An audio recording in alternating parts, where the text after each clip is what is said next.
Hi, this video is a part of Deep Learning with TensorFlow playlist. In this playlist, I quickly explain the logic and implementation of deep learning algorithms and applications using TensorFlow. Note that I do not code along, rather I make use of pen for explaining the tricky parts of code so that people can read the notebooks and re-implement them yourself. Code files for each video will be given in its description, so I'm expecting my audience to have good understanding of deep learning and they just need little hints for implementation of deep learning algorithms using TensorFlow. In this video, I'll talk about image morphing using convolutional autoencoders. The idea of image morphing is to learn the hidden, reduced, and condensed representation of an image, and then we will be using those condensed representation to morph two different images by combining their hidden representation or features. The output hidden feature or representation after combining them will be used as an input for decoder to output those morphed images, having properties of both the images, because the input was basically a combination of their hidden representations. Okay, now let's jump to the whiteboard and notebook to understand the idea in detail and in a better way, and then code it in Python. Okay, so we have two parts basically. In the first part, we want to apply this convolutional neural network based autoencoder, and this autoencoder will basically in this autoencoder we want to learn this hidden representation of an image. And when we have learned it using this encoder and decoder part, this first part is encoder, where we are inputting an image and we are slowly and gradually decreasing this size of these hidden layers up to this encoded or coded dimension. This is like a hidden dimension that we want to learn for this image. And how do we learn it? First of all, using this encoder part, we predict this encoded dimension, and then using this predicted encoded dimension, we give this encoded dimension as an input for this decoder part, and we try to reconstruct this image. This is like kind of a reconstruction part. So once we have reconstructed this image by minimizing this mean square error between this reconstructed image and this original image, in the process we learn this encoded reduced dimension for images. Okay, this is a dimensionality reduction part. Once we have done that, then what we will do is for image morphing, consider we have two different images. One is the image of a male, and then another one is an image of a female. Then we give that to the encoder, and encoder will encode it into this hidden representation that we have learned using this above autoencoder. And this female image will also be given to learn to output this encoded dimension for this female image. Now we have these two different encoded dimensions for these images. Once we have these features and dimensions, then what we will do is we will first of all output another encoded dimension, which will be a combination of both these encoded dimension for male and female. Let's call it encoder 1 for male and encoder 2 for female. Then we will be having this a value. This a is a variable which is representing the amount of morphing that we are interested in or that we want. So encoded for male encoding multiplied by 1 minus a plus female encoding multiplied by a will give us the output encoded, which is a combination of both encoded values. Suppose a is equal to 0, so the output encoded value will be equal to the male encodings.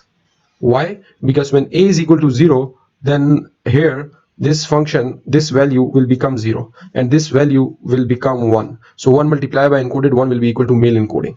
And once a is equal to 1, then this part will become 0 and this part will become 1. So we will be having female encodings. So in between, suppose our value is between 0.5, so our output encoded values will be having half of the features from male and half of the features from female. So they will be output combination of both of these features. So we will get very interesting results ranging from 0 to 1, and that is what we are interested in and we will be looking at. Once we have this output encoded dimension, then we will give it to the decoder part, and inside this decoder part we will reconstruct an image.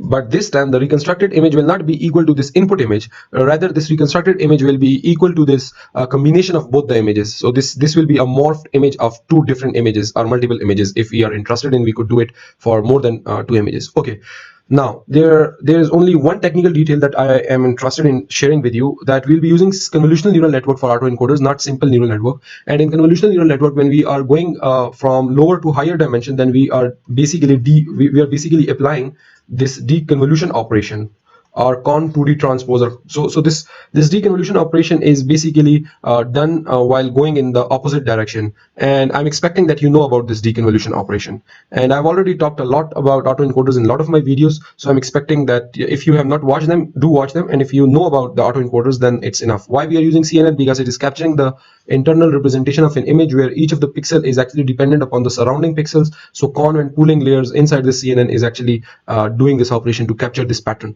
Okay. Okay, let's jump to the notebook to understand this idea in more detail. We are using the same faces dataset that we have already used in previous videos, in previous autoencoder videos. So we are loading and importing all the libraries, and then we have this faces dataset that we are loading, and this function is given in this Keras utilities Python file that I'll also be giving you. And then what we are doing is we are loading the dataset. This is centering an image by dividing it with 255, so that our value ranges from 0 to 1, and then subtracting 0.5 to have centered around 0, and values from minus 0.5 to 0.5. So the final range of values for each image will be between minus 0.5 to 0.5. Then we split it between train and test. This is a function to show images, and this is how we are showing different images. And then we will be basically building the network having encoder part and this decoder part. Encoder part consists of multiple max and convolution and max operation, this combination of con max. This is applied multiple times, and finally we flatten it. And after flattening it, we apply this dense layer of code size. This code size is basically this encoded dimension, this hidden representation that we want. This is kind of a hyperparameter that we will be tuning. And then once we have this encoded dimension, then we will begin applying sequential API for decoder network, where our input is not image as it was in encoder. Rather, our input is this time the coded size, this encoded dimension. And given this encoded dimension, we apply this deconvolution operations to reconstruct the image. In deconvolution operation, the first layer consists of 2 cross 2 cross 256 dense layer. Why? Because the final convolution layer in the encoder was actually 256, and the pooling size was 2,2. Why do we do that? Because in deconvolution, we are interested in regenerating the image of the same size. So whatever filters that we have used here will affect the deconvolution filters. So they will be same but in the opposite direction. Look at this 128, 64, 32, and 3. So this is 128, 64, and 32, and the image shape is basically having channel of 3 because this is RGB colorful image. So that's why finally we are having this filters of 3. So kind of filters are having information of depth channel of image. Okay, this is just to check the implementation is right or not. We look at for we do it for different code sizes, and once tests are passed, this is just to generate the summary of our network that we have developed. This contains all of the information of output shape after each layer and the parameters that we will be training, that will be trained while compiling and while fitting this network. Then we have this architecture here, where given this image shape, this is an input image. Given this input image to the encoder network, we get this encoded dimensions, and given this encoded dimensions as an input to the decoder, we get this reconstructed image. And this is a model having input as an input image and output as this reconstructed image. And we are interested in is minimizing this mean square error between this input image and this reconstructed image. We'll be applying the ADAM-X optimizer in the process. Once we compile it, then these are variables that we are initializing for storing the model after each epoch. So we will be defining this on epoch and function.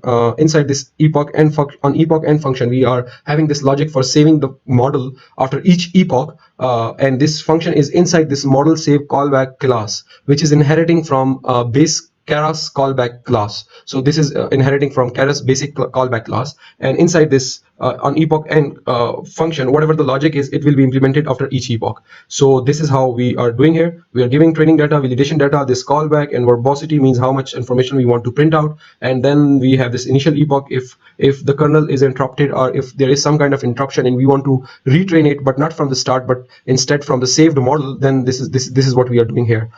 Once we have trained the model, then we visualize it. And how do we visualize it? We first of all apply this encoder part to predict the encoded dimension, and then we apply the decoder part to predict the output reconstructed image. So this is how it is done. This is original image and this is reconstructed image. In a way we are reducing the dimension into this code size, but our main task is coming below this line, where we are morphing two different different images. So we save the weights for the both encoder and decoder part, and then we again load those weights. And what we will be doing is that first of all, for five different images, we'll be taking two different images, image 1 and image 2, for 5 different images. For each of the iteration, in 5 different iterations, we will retrieve two different images, two test images, and we will combine them. How do we combine them? First of all, we will predict for both of these images their encoded dimension. This will be code 1 for the first image, code 2 for the second image.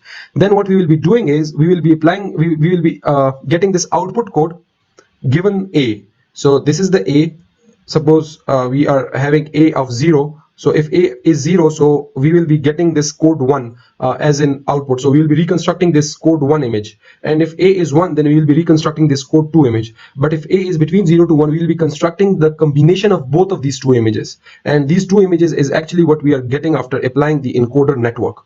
Okay, this output code, which is a combination of both these two images, will be used as an input for the decoder to predict the reconstructed, not the reconstructed image, but kind of an image which is a combination of both of these two images. So it is a reconstructed image of both of these two input images, code 1 and code 2. Okay, this is how it is done. So from A is equal to 0 to A is equal to 1, we are actually generating different images, and these different images will be generated for these two images. So this is the first image when A is equal to 0. When A is equal to 1, this is the next image. So this is of female and this is of male. So in between we have this combination. So this is going smoothly from first image to the next image, and this happens for the next two images, again for the next two images, again from the next two images, and again for the next two images. So for 5 different iterations we are applying this logic. I think so it makes sense.